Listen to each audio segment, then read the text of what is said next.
બસ કંઈ નહીં.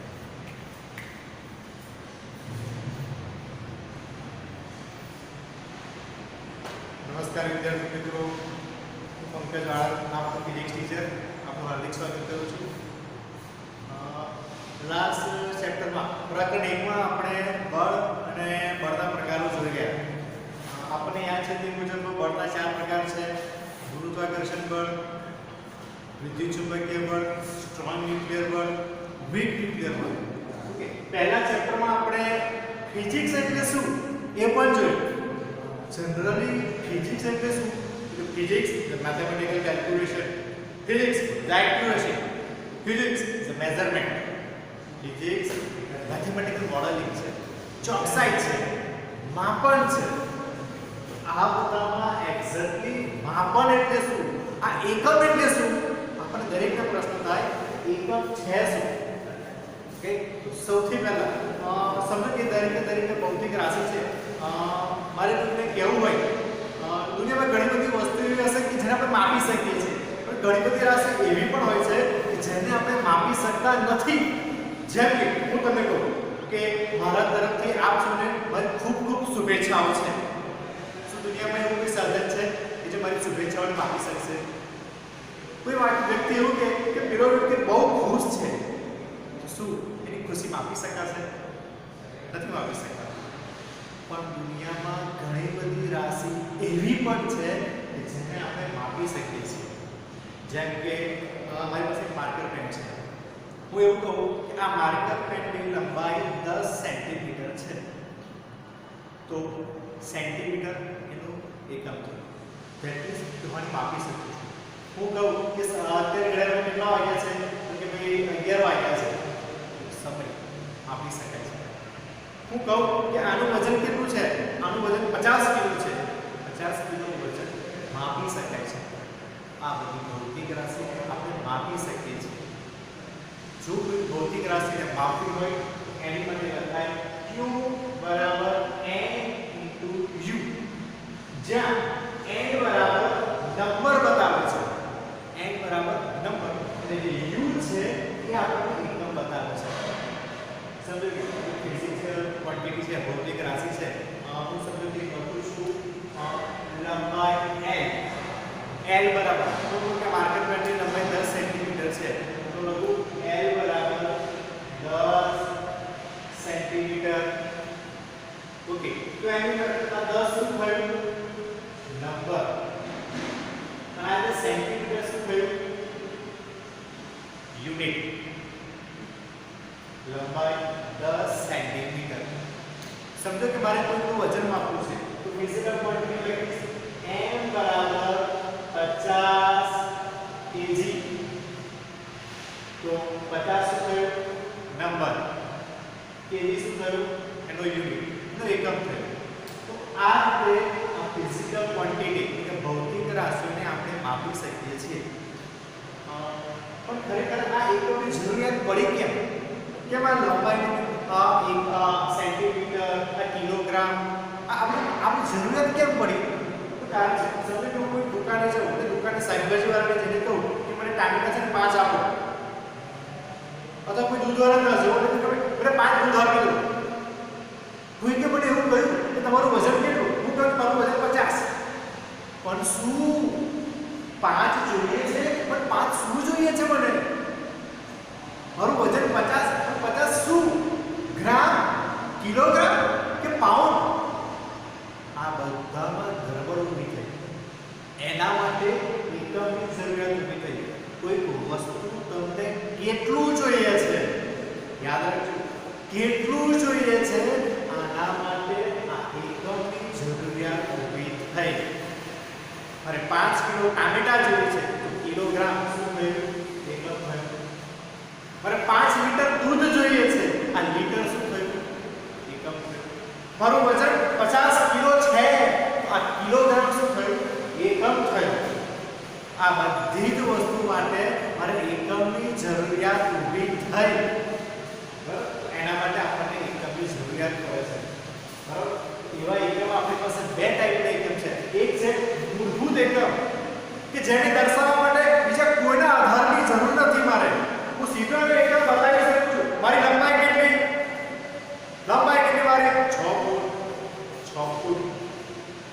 સીધો એકમ મળી જશે આપણને. એની માટે બીજો કોઈ એકમ મેળવવાની જરૂર નથી. માર્કર પેનની લંબાઈ કેટલી? 10 સેન્ટીમીટર. સેન્ટીમીટર એકમ સીધો જ મળે છે આપણને. એ મેળવવા માટે કોઈ બીજા એકમની જરૂરિયાત પડતી નથી. મારું વજન કેટલું? 70 કિલો. 70 કિલોગ્રામ. આ કિલોગ્રામ એકમ સીધો જ મળે છે. એના માટે બીજા કોઈ એકમની જરૂરિયાત પડતી નથી. આવા એકમો કે જેને બતાવવા માટે કોઈની જરૂરિયાત પડતી નથી. ધેટ મીન્સ કે એકમ કોઈના પર આધારિત નથી. એને કહેવાય છે મૂળભૂત એકમો. યાદ રાખજો શું કહીશું આપણે? મૂળભૂત એકમો. પણ ઘણા બધા દુનિયામાં ઘણા બધા એકમો એવા છે કે જેને બતાવવા માટે આપણે બીજા મૂળભૂત એકમોની જરૂરિયાત પડે છે. સમજો કે હું લખું છું વોલ્યુમ. વોલ્યુમ મારે કોનું બતાવો? વોલ્યુમ એટલે કદ. મારે કદ શોધવું હોય તો લંબાઈ ગુણ્યા લંબાઈ ગુણ્યા લંબાઈ. મારે કદ માટે લંબાઈની જરૂરિયાત પડી. ધેટ મીન્સ કે આ એકમ બતાવવા માટે મૂળભૂત એકમની જરૂરિયાત પડી. સમજો કે મારે જોઈએ છે ઘનતા. ઘનતાનો લંબાઈ ρ. ρ = m/v. બરાબર છે? દર ભાગ્યા કદ. પર ઘનતાનો એકમ ડાયરેક્ટ નથી મળતો. ઘનતાનો એકમ શોધવા માટે મને દરનો એકમ જોઈએ, મને કદનો એકમ જોઈએ. દર અને કદ આ બંનેનો એકમ મળે તો મને મળે ઘનતાનો એકમ. એનો મતલબ એ થયો કે ઘનતા મેળવવા માટે મારે મૂળભૂત એકમની જરૂરિયાત પડે છે. એનો મતલબ આ બધા જે રાશિ છે એ બધા સાધિત એકમો. સાધિત રાશિ છે. આ બધા એકમો એને આપણે કહીશું સાધિત એકમો. તો મિત્રો આ મૂળભૂત એકમ અને સાધિત એકમો આપણને ખબર પડી જાય. ફરી પાછા કહું, મૂળભૂત એકમો કયા કયા છે?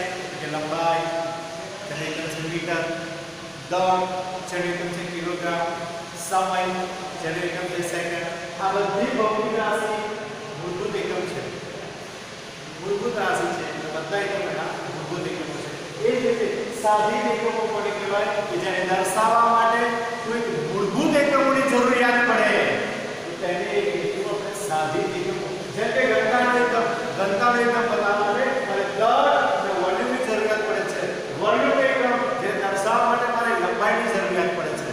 આ બધા મૂળભૂત એકમો અને સાધિત એકમો કહેવાય. આ બધા એકમો સુધાર પછી દુનિયાની અંદર અલગ અલગ દેશોમાં જવાનું થયું. અલગ અલગ દેશોમાં જાઓ તો અલગ અલગ દેશોમાં અલગ અલગ એકમો વપરાતા થયા. સમજો કે હું ભારતમાં છું. ભારતમાં કહું કે મારું વજન કેટલું છે? મારું વજન 50 કિલો છે. એ જ વ્યક્તિ જ્યારે યુરોપિયન કન્ટ્રીઝમાં જાય અથવા અમેરિકામાં જાય ત્યાં જે પૂછે કે તમારું વજન કેટલું? તો મને કહે કે 100 પાઉન્ડ. તો વ્યક્તિનું પૂછવાનું થઈ કે મારું વજન 50 કિલો છે, ત્યાં મને 100 પાઉન્ડ કહે છે. તો વજનનો એકમ બદલાતો ગયો. કોઈ જગ્યાએ વજન ગ્રામમાં મપાતું થયું, કોઈ જગ્યાએ વજન કિલોગ્રામમાં મપાતું થયું, કોઈ જગ્યાએ વજન પાઉન્ડમાં મપાતું થયું. આ અલગ અલગ સિસ્ટમથી લોકો હેરાન થઈ ગયા. આપણે જે કંઈક અલગ માપીએ છીએ અને બીજાને ક્યાં જઈએ છીએ તો કંઈક અલગ પડે છે. આને લીધે આખા દુનિયાની અંદર અલગ અલગ એકમો ઊભા થયા. મર્યાદાઓ ઊભી થઈ ગઈ, અસમંજસ ઊભી થઈ ગઈ. આને લીધે નવા નવા એકમો આપણને તો દુનિયાની અંદર આવા 3 પ્રકારના એકમો હતા કે જેનો પહેલો એકમ છે ફૂટ પાઉન્ડ સેકન્ડ. પહેલી એકમ પદ્ધતિ યાદ રાખજો મિત્રો. પહેલી એકમ પદ્ધતિ છે FPS સિસ્ટમ. ફૂટ પાઉન્ડ સેકન્ડ. બરાબર છે? ફૂટ જે આપણને લંબાઈ માટે થશે. લંબાઈમાં આપણે ઘણા દેશોની અંદર ફૂટ વપરાય છે. બરાબર છે? પાઉન્ડ જે આપણને વજન માપવા માટે ઉપયોગી થાય છે. તો પાઉન્ડ આનું વજન કેટલું? 100 પાઉન્ડ, 200 પાઉન્ડ, 500 પાઉન્ડ. જેવી રીતે આપણે કિલોગ્રામ વપરાય છે એવી રીતે ઘણા બધા દેશોમાં જે રીતે પાઉન્ડ વપરાતું હતું તો પાઉન્ડ વપરાતું થયું. સમય એટલે સેકન્ડ. સમય માપવા માટેનો ઉપયોગ થાય છે. તો આ એક પદ્ધતિ FPS સિસ્ટમ ઘણા બધા વર્ષો પહેલા પ્રચલિત હતી. ત્યાર પછી અમુક દેશોની અંદર CGS સિસ્ટમ વપરાતી થઈ. C એટલે સેન્ટીમીટર. હવે એ પણ વપરાય છે. કોના માટે? લંબાઈ માટે વપરાય છે. ગ્રામ કોની માટે વપરાય છે? વજન માટે એટલે કે દળ માટે વપરાય છે. અને સમયનો ફરી પાછો એક એકમ થયો સેકન્ડ. સમય માટે અહીં પણ સેકન્ડ છે, આ જગ્યા પર પણ સેકન્ડ છે, અને છેલ્લે આપણે આવશે MAS સિસ્ટમ, જ્યાં પણ સમયનો એકમ આપણે સેકન્ડ જ રાખેલું છે. તો બધી જગ્યાએ સમયનો એકમ સેકન્ડ જ વપરાતો હતો. ત્રીજી પદ્ધતિ છે MAS, જ્યાં M means મીટર, જે આપણે બતાવ્યું છે લંબાઈ, K છે કિલોગ્રામ, એ વપરાય છે વજન માટે, એના માટે કે દળ માટે, અને સમય માટે વપરાય છે સેકન્ડ. ઓકે, તો ત્રણ પદ્ધતિઓ પ્રચલિત હતી: FPS ફૂટ પાઉન્ડ સેકન્ડ, બીજી પદ્ધતિ હતી CGS સેન્ટીમીટર ગ્રામ સેકન્ડ, અને ત્રીજી પદ્ધતિ હતી MAS મીટર કિલોગ્રામ અને સેકન્ડ. તો દુનિયાની અંદર અલગ અલગ પદ્ધતિ વપરાતી હતી, અલગ અલગ એકમો વપરાતા હતા, જેથી એક દેશમાંથી બીજા દેશમાં વેપાર કરવો અઘરો બનતો હતો. લોકોને ખબર ન પડતી હતી કે આપણે ત્યાં શું કરીએ છીએ ને ત્યાં શું થઈ જાય છે. તો આને લીધે દુનિયામાં ઘણા બધા પ્રોબ્લેમ ક્રિએટ થયા, ઘણા બધા દેશો ભેગા થયા અને કહ્યું કે એક એકમ પદ્ધતિ ઊભી કરવામાં આવે, જેથી કરીને આખી દુનિયામાં એક સરખો વેપાર થાય, એક સરખો એકમ વપરાય, જેને કારણે કોઈ પણ જગ્યાએ તકલીફ ના પડે. બરાબર, એના માટે SI સિસ્ટમ નિર્માણ થયું. SI સિસ્ટમ ઇન્ટરનેશનલ, આંતરરાષ્ટ્રીય યુનિક પદ્ધતિ. દુનિયાની અંદર આ SI સિસ્ટમ પ્રચલિત થઈ. બધા દેશોમાં આ જે એકમો છે, બધા દેશોમાં એકમો સરખા રહ્યા, સરખા રાખવામાં આવ્યા, જેથી કરીને એમને વેપારમાં કે બીજી કોઈ પણ જગ્યાએ કોઈ પણ જાતની તકલીફ ના પડે. કે તો એવા SI યુનિટ આપણી પાસે ટોટલ 7 એકમો છે. બરાબર છે. એનો ભૌતિક રાશિ, એકમ અને સંજ્ઞા.